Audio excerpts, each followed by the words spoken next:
Hello friends, मैं अमित आपका स्वागत करता हूं आपके अपने चैनल ज्ञान कैफ़े में।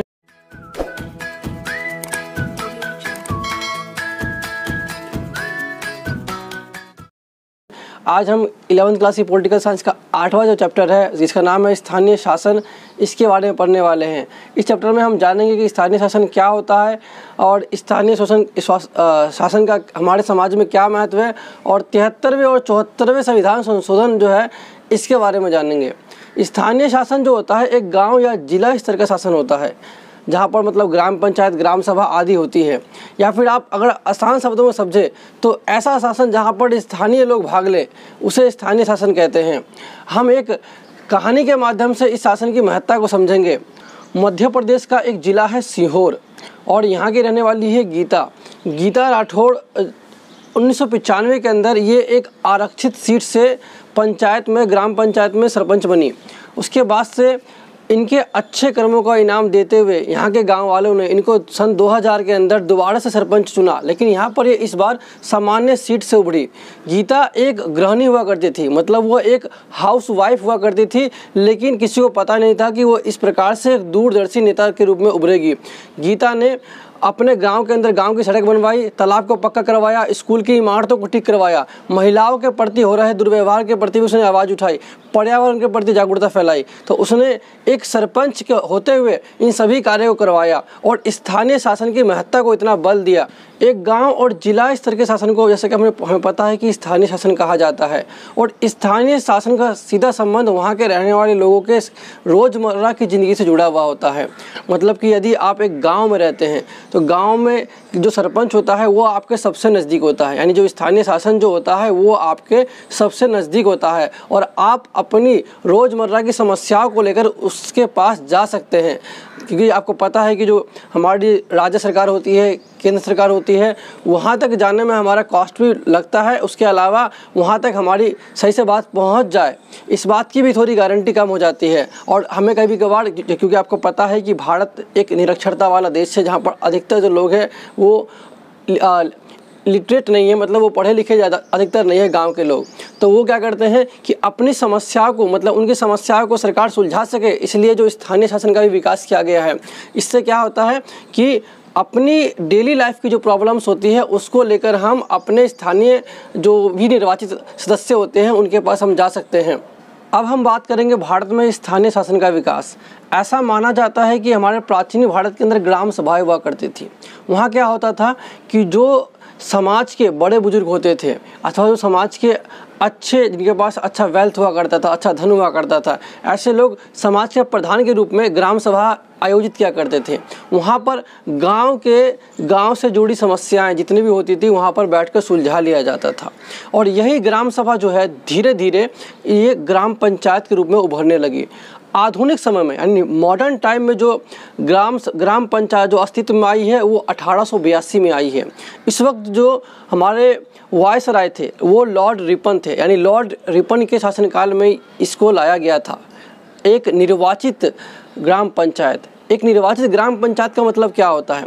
जो पहले ग्राम सभा हुआ करती थी जो प्राचीन भारत में थी उसे लोग नहीं चुनते थे, मतलब जो समाज के अच्छे वर्गों के लोग होते थे और जो समाज में बड़े बुजुर्ग और जिनको समझदार समझा जाता था उनको ही सरपंच के रूप में स्वीकार कर लिया जाता था, यानी उनको ही प्रधान मान लिया जाता था।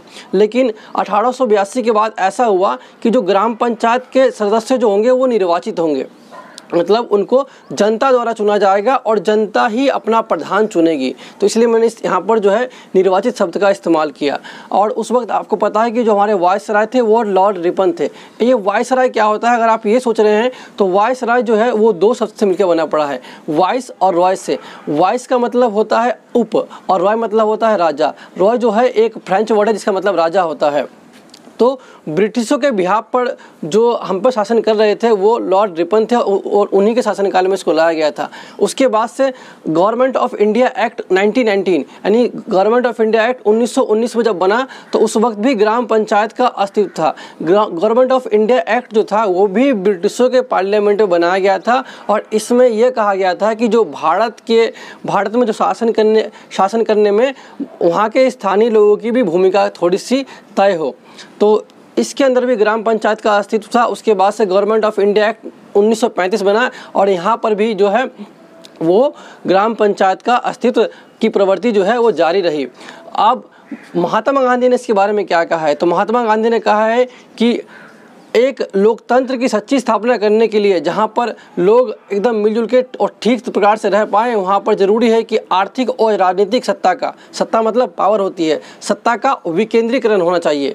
विकेंद्रीकरण का मतलब होता है डिसेंट्रलाइजेशन। इसका मतलब ये है कि सत्ता यानी शक्ति जो हो वो बटी हुई हो, वो किसी एक के हाथ में ना हो। और ये लोकतंत्र को सफल बनाने के लिए बहुत ज़रूरी था अकॉर्डिंग टू महात्मा गांधी। और ये बात हकीकत भी है। जब संविधान लागू हुआ तो स्थानीय शासन का जो जिम्मेदारी थी वो प्रदेश सरकारों को छोड़ दिया गया, प्रदेश सरकारों पर सौंप दिया गया। और संविधान ने इसको राज्य के नीति निर्देशक तत्व माना। मतलब आपको पता है, जब हमने अध्याय 2 पढ़ा था तो राज्य के जो नीति निर्देशक तत्व होते हैं वो अदालती वाद के लिए नहीं होते हैं। मतलब यदि जो प्रदेश की सरकारें होती हैं, यदि वो इस चीज़ को ना माने, यानी इन विषयों पर आप काम नहीं भी करती हैं, तो उसके लिए आप अदालत में कोई मुकदमा दायर नहीं कर सकते हैं। इससे तो ये लगता है कि जो शुरुआत में संविधान के अंदर ना पंचायती व्यवस्था, जिसमें पंचायती व्यवस्था को चाहे नगर पालिका हो गई, इन सब चीज़ों को उतना महत्व नहीं मिला। लेकिन इसके पीछे भी एक कारण है। जब हमारे देश का आज़ाद हुआ था तो देश को विभाजन का सामना करना पड़ा था। पूरे देश में खलबली सी मची हुई थी। वहाँ पर जो संविधान का मुख्य उद्देश्य था वो केंद्र को मजबूत बनाना था, ताकि जो देश एकजुट होकर रह सके। इसलिए पंडित नेहरू ने इसको एकता के भंग होने का खतरा माना और स्थानीय शासन पर जोर नहीं दिया। डॉक्टर BR अम्बेडकर ने कहा कि जो गांव के अंदर जाति पाति फूट फाट आदि मतलब बहुत सारी चीज़ें जो हैं वो कॉमन नहीं है। इससे ये जो स्थानीय शासन है इस वक्त यहाँ पर सफल नहीं हो पाएगा। लेकिन लोकतंत्र स्थापित करने के लिए कई लोगों ने इसके मतलब इसकी जो संकल्पना है, जो स्थानीय शासन की संकल्पना है, उसके अस्तित्व होने की भी बात कही। स्थानीय शासन का जो अस्तित्व है, जो मेन अस्तित्व है, इसको जब उसको संवैधानिक दर्जा प्रदान किया गया तो वो 73वें और 74वें संवैधानिक संशोधन के बाद दिया गया। इससे पहले भी कई प्रयास हो चुके थे। इस सिलसिले में एक सामुदायिक विकास कार्यक्रम लाया गया था 1952 के अंदर, जिसके अंदर स्थानीय स्वशासन में जनता की भागीदारी को सुनिश्चित करना था। यहीं पर सबसे पहली बार त्रिस्तरीय शासन प्रणाली की व्यवस्था की गई। मतलब जहाँ पर जो स्थानीय शासन होगा उसके 3 स्तर होंगे। पहला आपका ग्राम पंचायत होगी, फिर आपका ब्लॉक लेवल पे होगा यानी प्रखंड स्तर पे होगा, उसके बाद जिला स्तर पे होगा। तो इसकी चर्चा भी इसी वक्त की गई थी। 1960 तक आते आते कुछ राज्यों ने, कुछ प्रदेशों ने इसको एक स्वीकार भी किया। जैसे कि आपका गुजरात हो गया, महाराष्ट्र हो गया, इन्होंने स्वीकार किया कि जो स्थानीय शासन होना चाहिए जो निर्वाचित हो, जिसको मतलब कि जनता चुनकर मतलब वो अपना भागीदारी निभाए।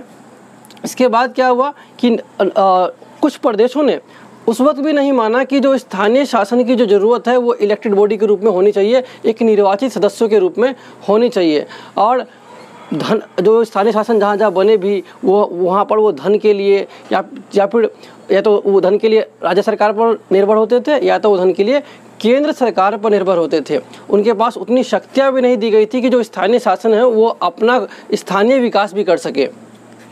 1989 में PK थुंगा समिति, इनकी सिफारिश थी कि जो पंचायत है, जो भी ग्राम सभा है, जो भी स्थानीय शासन के अंग है, उनका समय समय पर चुनाव हो, उनके जो कार्य हो उनको सूचीबद्ध किया जाए और उनके लिए धन का आवंटन किया जाए। तो इन सब सारों की चर्चा की गई हमारे 73वें और 74वें संविधान संशोधन से पहले। सन 1989 के अंदर केंद्र सरकार ने 2 संशोधनों के ऊपर जो बात है वो आगे बढ़ाई और इन संशोधनों को 1992 के अंदर 1992 के अंदर संसद में पारित किया गया। इन संशोधनों का लक्ष्य था स्थानीय स्वशासन की जो महत्व है उसको इंक्रीज करना, उसको महत्व प्रदान करना।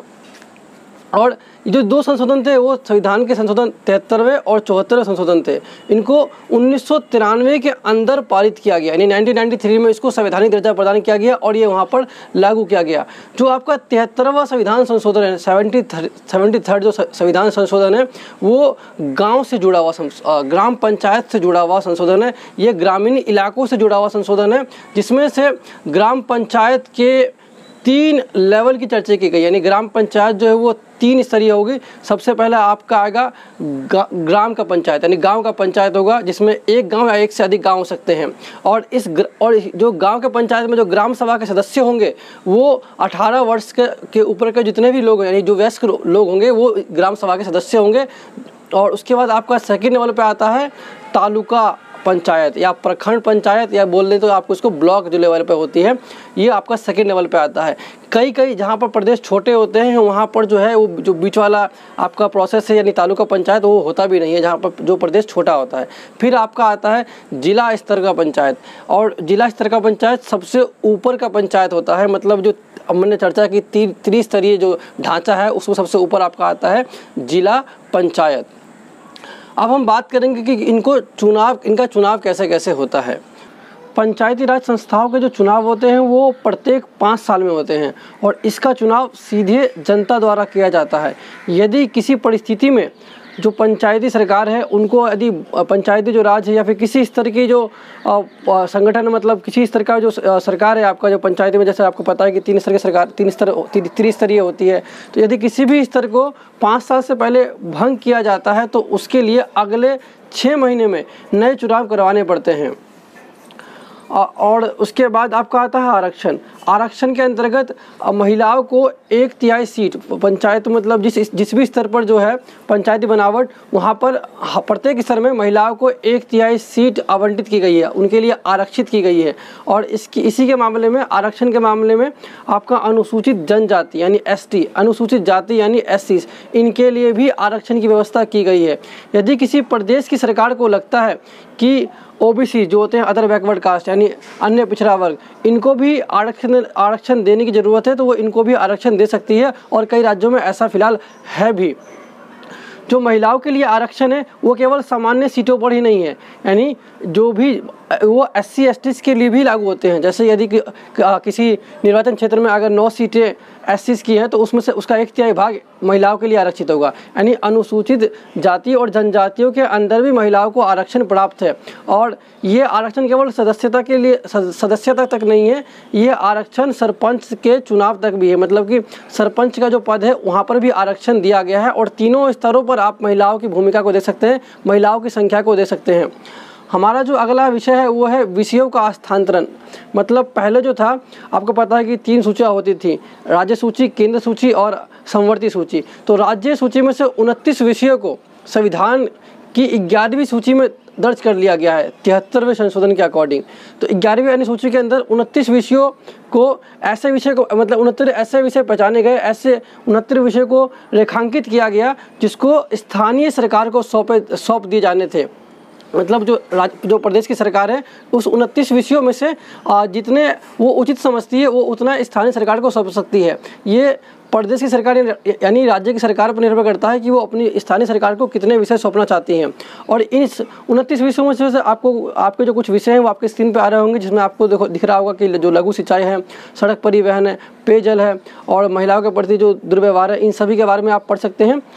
अनेक प्रदेशों के अंदर जो आदिवासी जनसंख्या वाले क्षेत्र थे उनको इस प्रावधान से दूर रखा गया, यानी 73वें संविधान संशोधन से दूर रखा गया।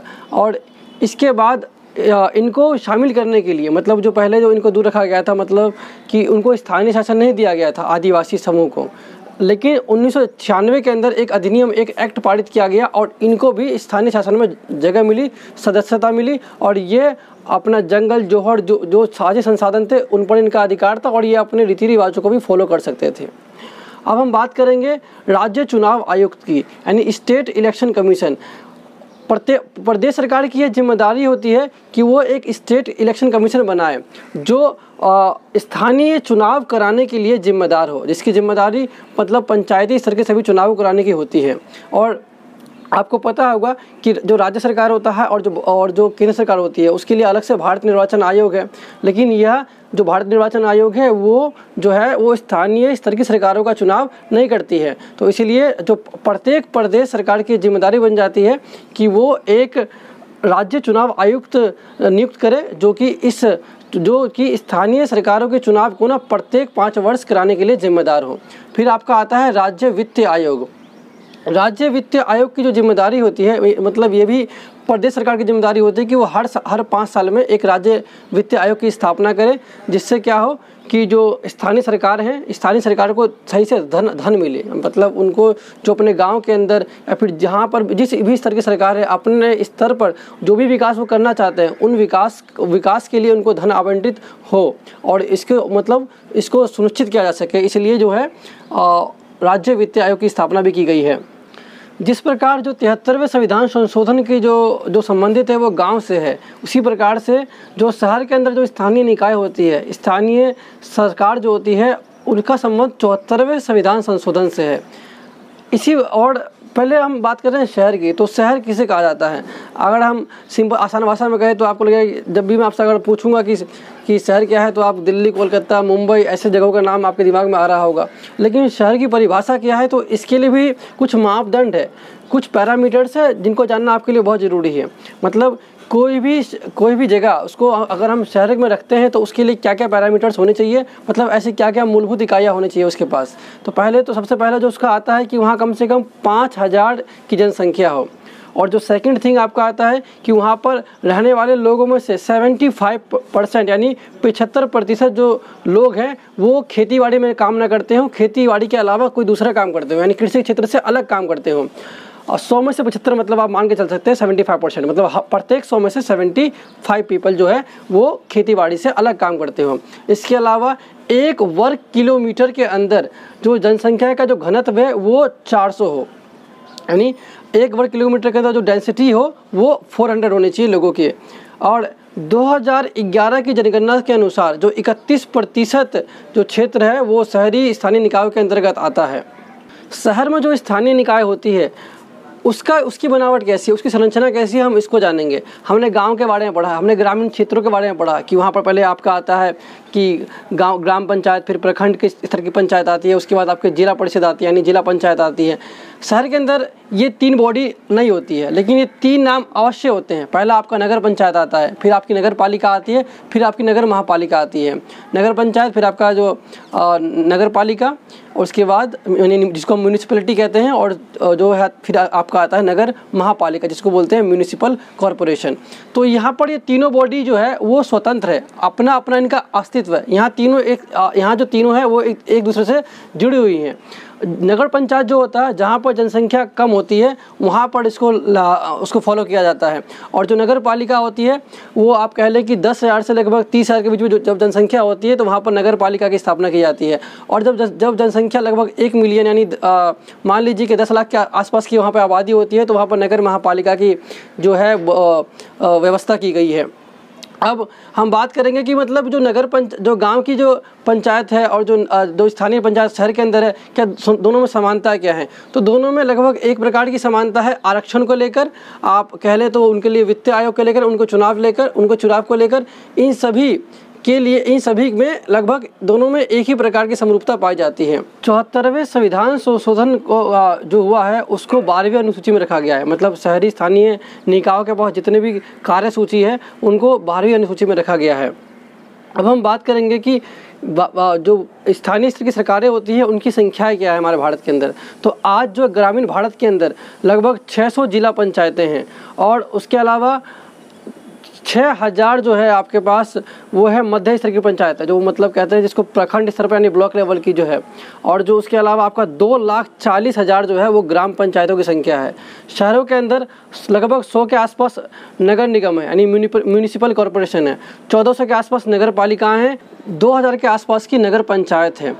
हर 5 साल में लगभग 32 लाख सदस्यों को निर्वाचन होता है, जिसमें से 13 लाख महिलाएं सदस्य चुनी जाती हैं आरक्षण के माध्यम से। और इसी प्रकार से हम देख सकते हैं कि किस प्रकार से भारत के अंदर जो है वो निर्वाचन प्रतिनिधि जो होता है वो कितनी अधिक भूमिका रखता है। मतलब कि हमारा जो प्रतिनिधित्व करने वाला होता है, यानी जनता का शासन करने का जो एक तरीका है, उसमें भारत ने पूरी सतर्कता रखी है।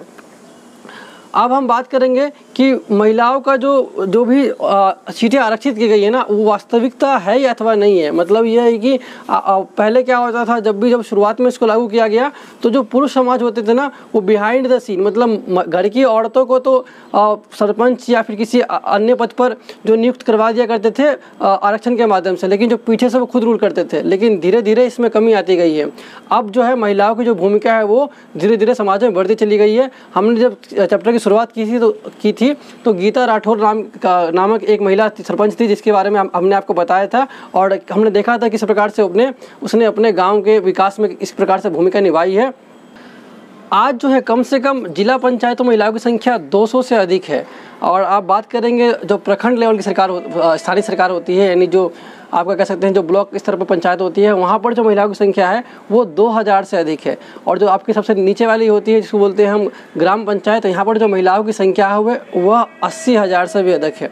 अगर हम शहरी स्थानीय सरकार की बात करें तो आपका जो नगर निगम होता है उनके अंदर 30 से अधिक महापौर हैं। यानी आपको पता है महापौर जो हेड होती है नगर निगम की, कॉरपोरेशन की, म्यूनिसिपल कॉरपोरेशन की। फिर आपके जो नगर पालिका है वहाँ पर जो है आपका 500 से अधिक अध्यक्ष प्रधान पाई जाती हैं।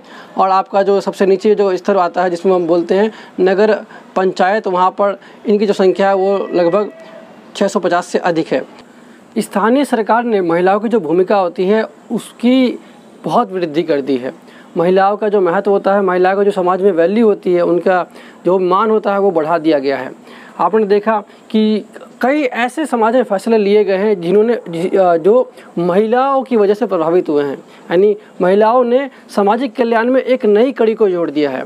इसके अलावा जो हमारे समाज में जो पिछड़े वर्ग थे और जो विकास के दौर में पिछड़ गए थे, उनकी भी जो है उनको आरक्षण के माध्यम से उनके विकास की और उनके कल्याण की भी जो बात है संविधान द्वारा कही गई है। आपने देखा कि अनुसूचित जनजाति, अनुसूचित जाति, इन सब और ओबीसी जो होते हैं, इन सभी के लिए जो है आरक्षण की व्यवस्था की गई थी। जो समाज का प्रभावशाली तबका होता है वो अपनी दबदबे को इस प्रकार आसानी से छोड़ना नहीं चाहता है।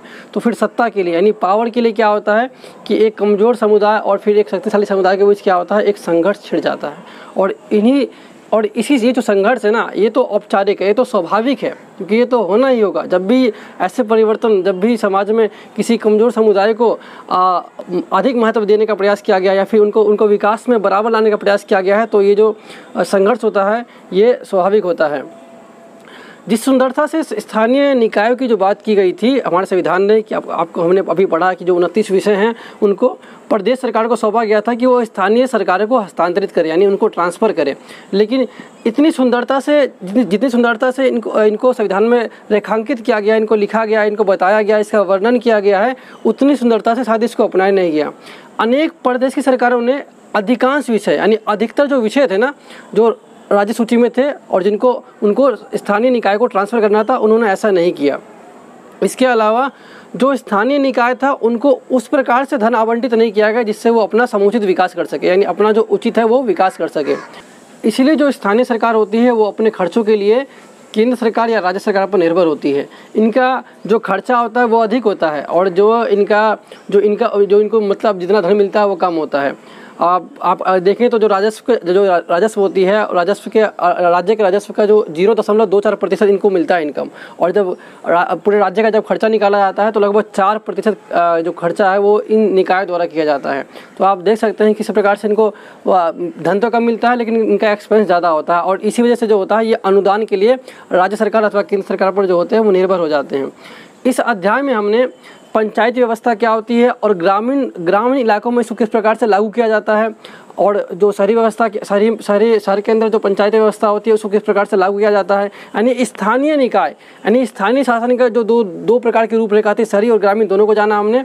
तो हमने जाना कि जो 73वां संविधान संशोधन और 74वें संविधान संशोधन ने किस प्रकार से जो स्थानीय निकाय होती है, स्थानीय शासन होता है, उसमें हमारे भारत के विकास में कितनी महत्वपूर्ण भूमिका निभाई है। हमने जनता के प्रतिनिधित्व का कितना विशेष ध्यान दिया गया है कि सरकार के इस स्तर का भी बहुत ज़्यादा महत्व है हमारे विकास के अंदर। लेकिन ज़रूरत इस बात की है कि जो ये स्थानीय निकाय हैं ये केवल संविधान में जो जिस प्रकार से इनको मतलब सुरक्षा प्रदान की गई है, जिस जिस प्रकार से इनको वैल्यू दी गई है, ठीक उसी प्रकार से व्यवहारिक रूप यानी प्रैक्टिकल भी इनको इतने अधिकार दिए जाएँ। तो इसी के साथ जो हमारा चैप्टर है वो समाप्त हो जाता है। अब आपसे मिलते हैं हम अगले अध्याय में। यदि वीडियो में आपको कुछ डाउट रह गया हो तो आप उसको कमेंट बॉक्स में डालिए और मिलते हैं आपसे अगले वीडियो में।